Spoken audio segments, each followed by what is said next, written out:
ایک عام آدمی کو بنیادی علم دین حاصل کرنے کے لیے کون کون سی بکس خرید کر پڑھنا ضروری ہیں؟ ان کتابوں کے نام اور پبلشرز کے نام بھی بتا دیں۔ میں تو کہتا ہوں جی ایک کتاب کے اوپر اپنی آپ زندگی لگائیں، وہ یہ کتاب ہے، اللہ کی کتاب قرآن۔ کیونکہ ہمارے سارے عقیدے، ہمارے سارے نظریات، ہمارے لیے سارے اصلاح کی چیزیں نصیحت کے اعتبار سے سب سے بیسٹ فارم میں ہمارا رب ہمیں بتا سکتا ہے۔ صحیح مسلم میں حدیث ہے نا کہ ام عائشہ سے کسی نے پوچھا کہ نبی علیہ السلام کے اخلاق کیسے تھے، یعنی آپ علیہ السلام کا اٹھنا بیٹھنا کیا تھا، آپ کے معاملات کیسے تھے، تو انہوں نے کہا قرآن نہیں پڑھتے، قرآن ہی نبی علیہ السلام کے اخلاق تھے۔ یعنی نبی علیہ السلام قرآن مجسم تھے، یعنی قرآن جس طرح کا مسلمان چاہتا ہے نا، وہ اگر انسانی شکل میں آئے تو وہ رسول اللہ کی ذات تھی۔ نبی علیہ السلام قرآن کی تعلیمات کا ایک مجسمہ تھے، تو آپ علیہ السلام کی سیرت کو فالو کریں۔ لقد کان لکم فی رسول اللہ اسوۃ حسنہ۔ لوگ اکثر کہتے ہیں کتاب بتائیں، میں کہتا ہوں جی قرآن سے بڑی کون سی کتاب آپ کو بتائیں؟ لوگ کہتے ہیں جی وہ ہمارے گھر ایک دادا جی کی پرانی ہاتھ کی لکھی ہوئی کتاب پڑھی ہوئی ہے۔ سر وہ کتنی پرانی ہوگی؟ 100 سال، 200 سال؟ یہ تو 1400 سال پرانی کتاب ہے، اس سے پرانی تو نہیں، پرنٹنگ نئے صفحے کے اوپر ہے، کتاب تو پرانی ہے۔ اور اس سے بڑی بات، یہ کتاب اس دنیا میں کسی رائٹر کی لکھی ہوئی نہیں ہے، آسمان سے نازل ہوئی ہے۔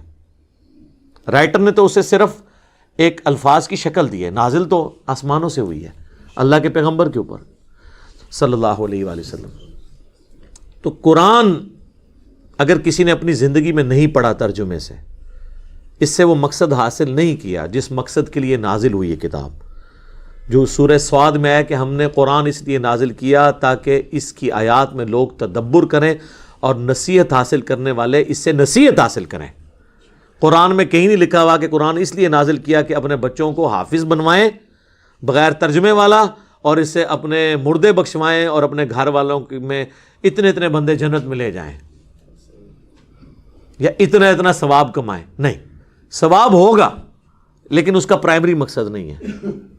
نماز کا پرائمری مقصد ورزش نہیں ہے، اللہ کے سامنے ٹو باؤ ڈاؤن کرنا ہے، پوسچر بنانا ہے، اپنے عاجزی کا اظہار کرنا ہے، کبھی قیام کے ذریعے، کبھی رکوع میں جھک کے، کبھی سر سجدے میں رکھ کے۔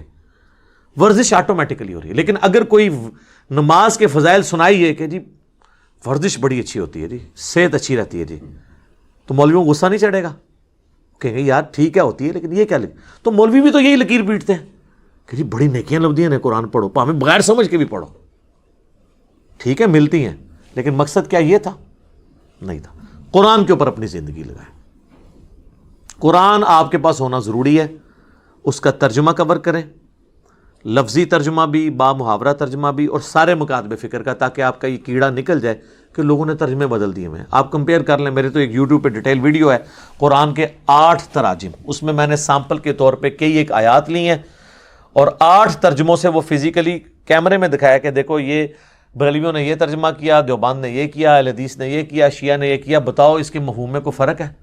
بسم اللہ کا ترجمہ اگر کسی نے کیا ہے اللہ کے نام سے شروع تو بھی ٹھیک، شروع کرتا ہوں اللہ کے نام سے تو بھی ٹھیک، شروع اللہ کے نام سے تو بھی ٹھیک، شیطان کے نام سے کسی نے شروع نہیں کیا۔ آپ کو جو دل ٹھکتا ہے آپ پڑھیں، کوئی فرق نہیں۔ کہیں اکا دکا جگہ اگر ڈنڈی آ جاتی ہے وہ اوور آل ڈاکٹرن میں پکڑی جاتی ہے، اس کی میں نے کئی مثالیں دی ہیں، وہ پکڑی جاتی ہیں، اس لیے آپ اس کی ٹینشن نہ لیں، قرآن کو کور کریں۔ میں کہتا ہوں جی ایک بندے نے بیچلر ڈگری حاصل کر لی، FSc کر لی، میٹرک پاس کر لیا، اور قرآن اس نے ترجمے سے نہیں پڑھا، بھلے عربی نہ بھی سیکھے، عربی پروناؤنس کرنی تو آنی چاہیے قرآن پڑھنے کے لیے، نماز پڑھنے کے لیے، لیکن عربی کا ترجمہ اور عربی کو ایز اے لینگویج سیکھنا یہ ہر بندے پہ فرض نہیں ہے۔ اگر آپ عربی سیکھ کے بھی آ جائیں نا مکمل طور پہ اور ترجمہ کریں، تب بھی انہوں نے آپ کا ترجمہ نہیں ماننا، انہوں نے کہنا ہے کہ آپ کو زیادہ عربی آتی ہے یا مذہب بریلوی کو، آپ کو عربی آتی ہے یا اشری تھانوی کو، آپ کو زیادہ عربی آتی ہے یا جونا گڑھی صاحب کو، سارے فرقوں کے میں نے نام لیے، یا سید فرمان علی شاہ کو، تو ظاہر ہے آپ دعویٰ کر سکتے ہیں، آپ کہیں گے ان کو ہی زیادہ آتی ہے۔ تو جب اینڈ رزلٹ یہ ہونا ہے کہ عربی کے بعد بھی آپ نے ادھر ہی جانا ہے، تو آپ ڈائریکٹ ادھر پہنچے تاکہ اپنا ٹائم بچائیں۔ اس کو کہتے ہیں ویل انوینٹ نہ کریں، عربی ضرور سیکھیں، اس لیے کہ آپ تراویح میں قرآن سنیں یا قرآن کی جب آیات سنیں تو آپ کو ایک لطف آئے، باقی اس سے زیادہ کچھ نہیں اس میں سے نکلنا ہے. میں آپ کو بتا دوں، یہ مولوی کہتے ہیں نا میرے سامنے آپ عربی کتاب لے کے ہیں جی اس میں پڑھنا ہے. عربی کتاب میں بخاری لے بھی جاؤں، تم اس میں ڈنڈی مارو تو میں تمہارے روحانی ابا جی، تمہارے استادوں کے استاد کا ترجمہ تمہیں بتاؤں کہ یہ لکھا ہے، تم یہ کیوں 2 نمبری کر رہے ہو، تو اس کا عربی سے اردو کا ترجمہ مانا جائے گا، یہ تیرا مانا جائے گا بھائی. وہ بھی نہیں جرت کرے گا، کوئی بریلوی جرت نہیں کرے گا کہ میں احمد بریلوی سے بہتر قرآن کا ترجمہ کر سکتا ہوں. تو لوگ کہتے ہیں نا جی علی جو ہے وہ علماء سے متنفر کرواتا ہے. نہیں سر، میں ہی تو کہتا ہوں علماء سے پوچھیں، بلکہ پوچھیں ان علماء سے، بلکہ پنجابی پوچھو انہوں کتنے لکھا ہے. میں نے کبھی آپ کو ترجمہ اپنا لکھ کے تھمایا؟ میں نے ہمیشہ کہا کہ آپ مذہب بریلوی صاحب کا ترجمہ پڑھ لیں، اشرف تھانوی صاحب کا ترجمہ پڑھ لیں، سید فرمان علی شاہ کا پڑھ لیں، مولانا مودودی کا پڑھ لیں، جونا گڑھی صاحب کا پڑھ لیں، فتح محمد جلندری کا پڑھو صحیح، لیکن قرآن کا ترجمہ پڑھیں تاکہ پتہ چلے مرنے سے پہلے آپ کو کہ قرآن میں لکھا کیا ہوا ہے. اس کے نوٹس بنائیں، بھلے 2 رکوع ہی پڑھ لیں، ایک دفعہ پورا قرآن ترجمے سے پڑھیں اور جہاں سمجھ نہ آئے وہ نوٹ کرتے جائیں. یہ نہیں کہ ادھر ہی پھانس کے بیٹھ جائیں. پھر آپ جو پوائنٹس ان اٹینڈڈ تھے اس کے لیے آپ قرآن کی تفسیر پڑھیں. پہلے تفسیر نہ پڑھیں، اس میں مولوی گھسا ہوا ہے. اس کے بعد ایک تفسیر نہ پڑھیں، مختلف تفاسیر پڑھیں اور آپ کو پتہ چل جائے گا کہ ہر ایک بات ایک ہی کر رہا ہوگا، بس کوئی ادھر سے کان پکڑا ہے کوئی ادھر سے، اور جو بالکل ڈنڈی مارا ہے وہ آپ کو پتہ چل جائے گا یہ تو اس میں سے نکلتی ہی نہیں ہے. مجھ سے اگر آپ پوچھیں گے تو میں تو کہتا ہوں کہ تفہیم القرآن مولانا مودودی رحمہ اللہ تعالیٰ کی جو تفسیر ہے قرآن کی بیسٹ تفسیر ہے پوری اسلامک ہسٹری میں، اور بعض معاملات میں تفسیر ابن کثیر سے بھی بہتر ہے، کیونکہ تفسیر ابن کثیر میں جو یہود و نصارہ کے جو حوالے قرآن ڈسکس کرتا ہے وہ نہیں موجود.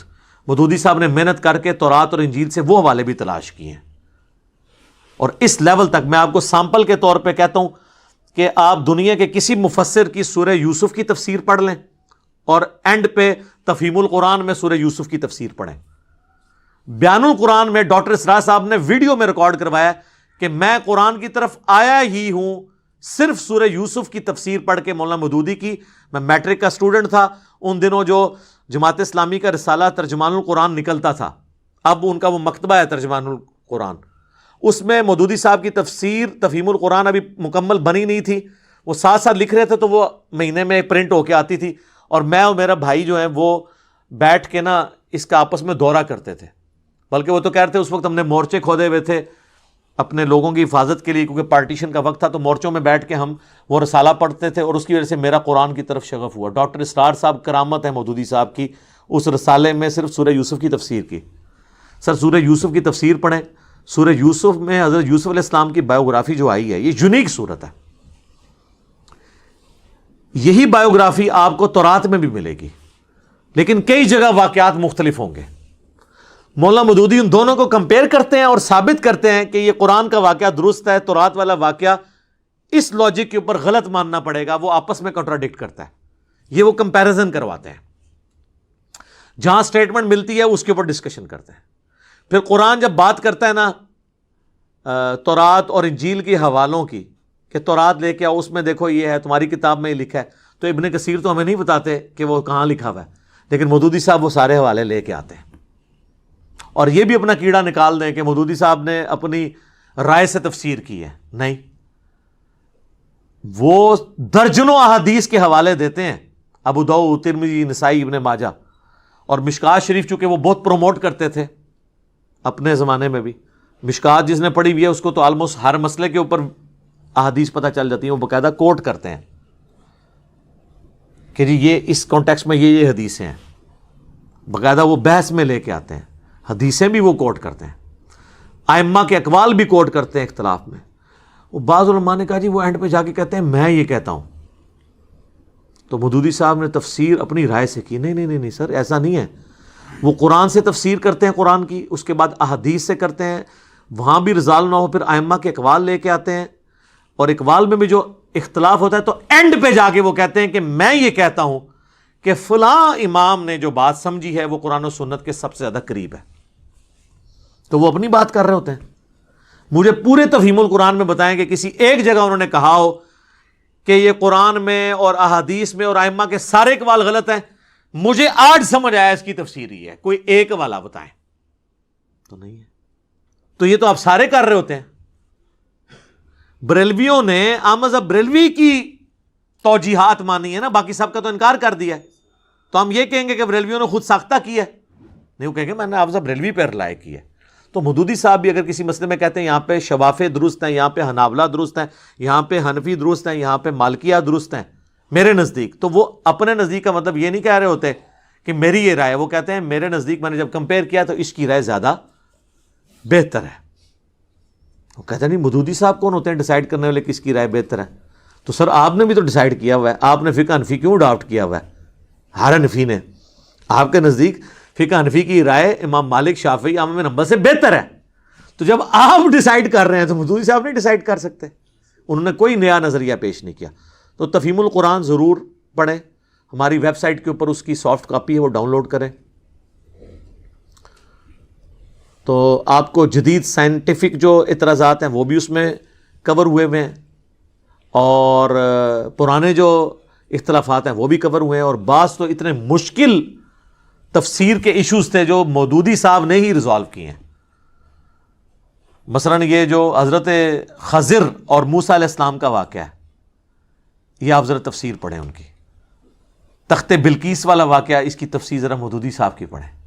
99 دمیوں والا جو حضرت داؤد علیہ السلام کے اوپر یہودی تہمت لگاتے تھے، وہ تفسیر آپ ذرا مودودی صاحب کی پڑھیں. آپ قرآن میں جتنے مشکل ٹاپک ہیں آپ کو سمجھ نہیں آتا کہ یار یہ اس میں کیا ہو رہا ہے، تو آپ کو پتا چلے گا مولویوں کو تو ہوائی نہیں لگی ان چیزوں کی جو مودودی صاحب نے کام کر دیا. وہ میرے نزدیک تو سب سے بیسٹ تفسیر ہے. اس کے بعد آپ ابن کثیر بھی پڑھیں ضرور، اور احسن البیان اہل حدیث عالم صلاح الدین یوسف صاحب کی جو سعودیہ والے فری دیتے ہیں ہر حاجی کو اردو زبان میں، وہ بھی پڑھیں آپ. اور یہ ساروں کو کمپیئر کروائیں، آلموسٹ آپ حق بات تک پہنچیں گے. ویسے تو شاہ ولی اللہ دہلوی نے لکھا ہے قرآن کی سب سے بیسٹ تفسیر وہ ہے جو صحیح بخاری میں کتاب التفسیر چیپٹر ہے، اور جامعہ ترمذی میں کتاب التفسیر چیپٹر ہے، اور المستدرک للحاکم میں کتاب التفسیر چیپٹر ہے. لیکن وہ تو صرف شان نزول کی چند آیات کو کور کرتا ہے، اور ہر آیت کا شان نزول ہوتا بھی نہیں ہے. ضروری نہیں کہ ہر آیت کا شان نزول ہوگا، اور شان نزول سے قرآن کی آیت میں فرق بھی نہیں پڑتا، اینڈ رزلٹ وہی رہنا ہے. ٹریفک سگنل گرین اور ریڈ کلر کیوں رکھے گئے؟ خون کی وجہ سے اور گرینری کی وجہ سے یا کسی اور وجہ سے؟ اس سے کوئی یہ فرق نہیں پڑتا کہ گرین پہ آپ نے چلنا تھا تو آپ رک جائیں گے، اور ریڈ پہ آپ نے رکنا تھا تو چل پڑیں گے. یہ لوگ سمجھتے ہیں تفسیر سے کوئی الٹ رزلٹ نکل آئے گا. نہیں، تفسیر سے کوئی الٹ رزلٹ نہیں نکلے گا، وہی نکلے گا. شان نزول سے وہی نکلے گا. رہا کانٹیکسٹ، وہ قرآن کے اندر موجود ہوتا ہے. اس پہ میری مسئلہ 154 آپ دیکھ لیں، میں نے ڈیٹیل سے اس کو ڈسکس کیا. تو قرآن کی آپ تفسیر مختلف پڑھیں، آپ رزلٹ تک پہنچ جائیں گے. اور قرآن کا بنیادی مقصد تذکیر ہے، نصیحت حاصل کرنا. تذکیر کے اعتبار سے دنیا کی سب سے آسان کتاب قرآن ہے. کیوں؟ ہدایت اور آخرت کی کامیابی ہر انسان کی بنیادی ضرورت ہے. یہ تو ہو ہی نہیں سکتا کہ قرآن ایک پڑھے لکھے کو سمجھ آئے، ان پڑھ کو سمجھ نہ آئے. اب رہ گئی سائنٹیفک ایشوز، فلسفیانہ باتیں، تو وہ تو علماء کو بھی نہیں آتی، تو کیا ہم ان کو جاہل کہیں؟ تو وہ ہر بندے کی ضرورت نہیں ہے. عام بندے کی ضرورت اس سے نصیحت حاصل کرنا ہے. اور وہ سورہ ال عمران کی 7 نمبر آیت میں ہے کہ کتاب کی اصل جو ہے وہ محکمات ہیں، یعنی جس میں اللہ نے حکم دیا ہے ماں باپ کی تابع فرمان ہو جاؤ، شرک نہ کرو، زنا سے بچو، چوری سے بچو، قتل ناحق سے بچو. یہ وہ ساری باتیں جو ہر بندے کو سمجھ آئیں گی. اس میں کون سی راکٹ سائنس ہے؟ رہ گئی متشابہات، تو وہ تو بحث سے چلتی آ رہی ہیں. استواء العرش کا بس بنیادی عقیدہ اللہ اپنے عرش پہ جیسا اس کی شان کے لائق ہے، وہ ہماری رگے جہاں سے ہمارے قریب ہے. نحن اقرب الیہ من حبل الورید، جیسا اس کی شان کے لائق ہے. اس کی تفصیلات میں ہم نے پڑھنا ہی نہیں. کیوں؟ لیس کمثلہ شیء، اللہ کی مثل کوئی شے نہیں. یہ علماء روند ڈالتے ہیں تاکہ آپ نہ پڑھیں. کہتے ہیں عربی نہیں آتی، عربی کورس کرنے چلے جائیں تو کہتے ہیں جی آپ اچھا آپ عربی سیکھ کے تو خود ترجمہ کرنا شروع کر دیں گے. ایک جگہ رک دے ہی نہیں جائے. تو بہتر یہ ہے کہ انہوں نے کہو کہ بس ٹھیک ہے دسو تواڈے سب تو بڑا عالم کون ہے؟ وہ کہیں گے فلانا. اس فلانے کا ترجمہ لے آ کے پڑھنا شروع کر دو. انہوں کو اس فلانے نے اردو وچ ترجمہ کر کے دس دیتا، اور اردو میری اپنی لینگویج ہے. جس طرح صحابہ کرام پڑھے لکھے تو نہیں سن، لیکن ان کی عربی اپنی زبان تھی، انہیں قرآن سمجھ آتا تھا. میں پڑھا لکھا نہ بھی ہوں، اردو میری زبان ہے، مجھے سمجھ آتا ہے. اور سب سے بہتر عربی کو اردو میں ٹرانسفر آپ کے ہی حضرت جی کر سکتے تھے، تو انہوں نے کر دیا. ہوں بھی چکے کرنا ہے اگلا، ہوں کوئی اور گیم پچ کھودی سی تھی اور کو کرنا ہے، کوئی اور شے کڈو، کوئی نہیں شے نکلنی ہو. ٹھیک ہے، تو یہ قرآن آپ کریں کور جی، قرآن کے بغیر کچھ بھی نہیں ہے. حجۃ الوداع پہ نبی الاسلام نے فرمایا المستدرک الحاکم میں 2 چیزیں، قرآن اور سنت. صحیح مسلم میں 4 حدیثیں غدیر خم کی، قرآن اور اہل بیت. صحیح بخاری اور مسلم دونوں میں عبداللہ ابن ابی اوفا سے کسی نے پوچھا کہ نبی الاسلام نے کوئی وصیت کی تھی؟ انہوں نے کہا نبی الاسلام نے اپنا وصی کسی کو نہیں بنایا، ہمیں قرآن کے مطابق چلنے کی وصیت کی تھی. صحیح مسلم میں آپ کی ہر تقریر کا آغاز اس سے ہوتا تھا اما بعد فإن خیر الحدیث کتاب اللہ، سب سے بہترین کلام اللہ کی کتاب ہے، سب سے ہدایت یافتہ راستہ محمد صلی اللہ علیہ وآلہ وسلم کا ہے. قرآن کے گر سب کچھ، ہمارے سارے عقیدے قرآن ہے. اور لوگ کہتے ہیں نہیں سنیوں کی کتابیں لاتا، شیعہ کی لاتا. نہ سر، سنی شیعہ کی ایک ہی کتاب ہے قرآن. آپ حدیثوں میں اور بزرگوں کی کتابوں میں کیوں گھستے ہیں؟ قرآن میں کیوں نہیں آتے؟ آج کوئی غیر مسلم آئے گا، آپ اسے بخاری شریف یا اصول الکافی پڑھنے کے لیے دیں گے، اللہ اور اس کے رسول کے تعارف کے لیے، یا قرآن پڑھنے کے لیے دیں گے؟ ان کے نمبر تو بعد میں آتے ہیں. سنی مجھے لوگ کہتے ہیں نہیں شیعہ کتابوں کے والے دے، سر ناج البلاغہ کے دیے، میرا تو ہر حوالہ ہی زیادہ تر قرآن سے ہوتا ہے. تو کیا قرآن شیعہ کی کتاب نہیں؟ تو میں شیعہ کی کتاب سے حوالہ دیتا ہوں. سنیوں کی بھی قرآن کی، قرآن ہی ہے کتاب. اب آ جائے احادیث تو بعد میں آتی ہیں. ایٹ لیسٹ اہل سنت کے لیے میں یہ ضرور ریفر کروں گا بخاری، مسلم، ابو داؤد، ترمذی، نسائی، ابن ماجہ جو ہم نے یہاں پہ رکھی ہوئی ہیں. یہ سافٹ کاپیز آپ ڈاؤن لوڈ کر کے پڑھیں. اور اگر آپ نے کمبائنڈ فارم میں، مینیجیبل فارم میں ان ساری کتابوں کے نوٹس دیکھنے ہیں تو مشکات المصابیح جو میں نے نہیں لکھی، 800 سے 700 سال پہلے لکھی ہے ولی الدین تبریزی نے، اور اس کے اوپر میں نے پوری ایک ویڈیو ریکارڈ کروائی ہے کس طرح 2 سٹیجز میں کتاب امام بغوی اور ولی الدین تبریزی نے لکھی. اس میں آپ کو بخاری مسلم کے ہر چیپٹر کے سب چیپٹر میں بخاری مسلم کا چیپٹر علیحدہ ملے گا، باقی کتابوں کے علیحدہ ملیں گے. پوری ویڈیو ہے انٹروڈکشن آف مشکات. مشکات آپ ضرور ڈاؤن لوڈ کریں. اگر ہارڈ کاپی چاہیے آپ ہماری اکیڈمی میں رابطہ کریں، ہم نو پروفٹ نو لاس پہ دیتے ہیں. اس وقت پریزنٹ آج یعنی 27 جون 2021 کو اس کی قیمت آلموسٹ جو ہے وہ ڈاک کے اندر آپ کو یہ 3000 روپے کی مل جائے گی. 3000 روپے کی اس کی فوٹو کاپی نہیں ہو سکتی. تینوں جلدیں آلموسٹ 6294 احادیث ہیں. چونکہ تکرار کے بغیر ہیں اس لیے آلموسٹ آپ بخاری میں تو تکرار کے بعد 7563 ہیں، ورنہ تو 4000 کے قریب حدیثیں ہیں. مسلم میں بھی تکرار کی وجہ سے یہ ہیں، ادروائز تو وہاں پہ بھی آلموسٹ 4000 ہیں. اور اس میں بھی بخاری مسلم میں 1906 جو ہیں وہ کامن ہیں، متفقن علیہ، جو اللہ سے کتاب اللؤلؤ والمرجان چھپی ہوئی ہے. تو آلموسٹ آپ سمجھیں کہ میجورٹی احادیث مشکات میں کور ہیں. وہ آپ ڈاؤن لوڈ کریں ہماری ویب سائٹ سے فری، اسے آپ پڑھیں. ترتیب کے ساتھ آپ کو ہر چیز ملے گی. ہارڈ کاپی منگوانی ہو پڑے. لہذا قرآن بھی ہو گیا، حدیث بھی ہو گئی، اور حدیث میں آپ کو عقائد اور فقہی احکام و مسائل، وضو، غسل، نماز، نکاح، طلاق، یہ ساری ڈیٹیلز آپ کو مشکات میں احادیث سے وہ مل جائیں گے. اس کے بعد بہت کم چیزیں رہ جائیں گی. اس کے لیے آپ ہماری ویڈیوز دیکھیں، قرآن کی تفسیر ہماری بھی دیکھیں آپ. میں نے تو آلموسٹ تفہیم القرآن یہ سب کو میں سنی شیعہ کی ساری تفسیریں کنسلٹ کرنے کے بعد یہ ویڈیو ریکارڈنگ کروا رہا ہوں، جس کے آلموسٹ 82 لیکچرز ہو چکے ہیں. اور اس میں نے اللہ کا شکر ہے کہ سب کچھ کور کیا. اور احادیث جب بھی اختلافی موضوعات آتے ہیں میں قرآن اور احادیث کے حوالے دیتا ہوں، اور قرآن کی تفسیر میں بھی اتنے حوالے دیتا ہوں، بعض کا سینکڑوں حوالے 1 گھنٹے کے لیکچر میں ہو جاتے ہیں. تو آپ کو مشکات میں کمبائنڈ فارم میں مل جائیں گی. بخاری مسلم بھی آپ PDF ڈاؤن لوڈ کرنا چاہتے ہیں، یہ بھی انٹرنیشنل نمبر کے اوپر اویلیبل ہے، وہ منگوائیں. ہماری اکیڈمی کا نمبر صبح 9 سے 5 بجے تک کھلا ہوتا ہے عموماً. بعض کا نماز کا وقفہ یہ اس طرح ہو. 032159000162 اکیڈمی کا نمبر ہے. آپ رابطہ کریں تو ان شاء اللہ تعالیٰ لوگ آپ کو انٹرٹین کریں گے. یہاں پہ یہ کتابیں ہم نے موٹی موٹی یہ ساری کتابیں رکھی ہوئی ہیں نو پروفٹ نو لاس کے اوپر. ریسرچ پیپرز کا سیٹ آپ کو فری آئے گا. صرف TCS کا آپ کو 300 روپیہ خرچہ آج کی ڈیٹ میں دینا پڑے گا. 12 کا پیکج آپ کو مل جائے گا جس میں کربلا والا ریسرچ پیپر، 8 مزید ہیں، ٹوٹل 9 ریسرچ پیپرز اور 3 اذکار کارڈ صبح شام کے، فرض نماز کے بعد کے، اور جادو، ٹونا، وبائی امراض سے بچنے کے جو سنت اذکار ہیں وہ آپ کو مل جائیں گے. یہ پورا پیکج آپ کو 300 روپیہ صرف ڈاک کا آپ خرچہ دیں تو آپ کے گھر TCS سب سے بیسٹ سروس اور ذمہ دار، اس کے ذریعے ہم آپ کے گھر تک پہنچائیں گے. اور یہ اب آپ کو جو مشکات ہم 3000 کی بھیج رہے ہیں، اس میں ہمارا TCS کا بھی 1200-1300 روپیہ تقریباً خرچہ شامل ہے. تو آپ یہ اندازہ کریں, ہماری اکیڈمی سے آ کے آپ لیں 2000 روپے کی آپ کو دے دیں گے, اور سرچ پیپر آ کے لیں تو فری لے لیں. لوگ کہتے ہیں علی بھائی نے اناؤنسمنٹ کیا سرچ پیپر فری. جی فری ہیں, آ جائیں یہاں پہ. جب ٹی سی ایس میں منگوائیں گے تو ٹی سی ایس کا تو خرچہ آپ نے دینا نا, سرچ پیپر فری آئیں گے, پھر بھی ٹی سی ایس کا آپ 300 دے دیں. آپ جا کے ٹی سی ایس کا ریٹ پوچھ لیں تو آپ کو پتہ چل جائے گا. تو اللہ کا شکر ہے, قرآن پڑھیں, احادیث کے لیے یہ میں آپ کو ریکمینڈ کروں گا. پہلے یہ کر لیں انشاءاللہ تعالی, جتنی زندگی ہے مختصر, پھر اگلا دونوں کو سبق دیوان گے, وہ ضرورت ہی نہیں رہنی. آپ ان چیزوں کو کور کر لیں تو انشاءاللہ تعالی آپ کے لیے آسانی ہوگی. اپنے بچوں کو بھی یہ چیزیں, ہارڈ کاپیاں بھی گھر میں موجود ہونی چاہیے. سافٹ کاپی پڑھتے بندہ تھک جاتا ہے, ہارڈ کاپیاں بھی آپ رکھیں. قرآن کے تراجم کی بھی, قرآن کی تفسیر تفہیم القرآن آپ کو ترجمان القرآن والوں سے مل جائے گی. ہم نے ہی وہ رکھی ہوئی ہے کیونکہ وہ مینیج کرنا ہمارے لیے مشکل ہو جاتا ہے.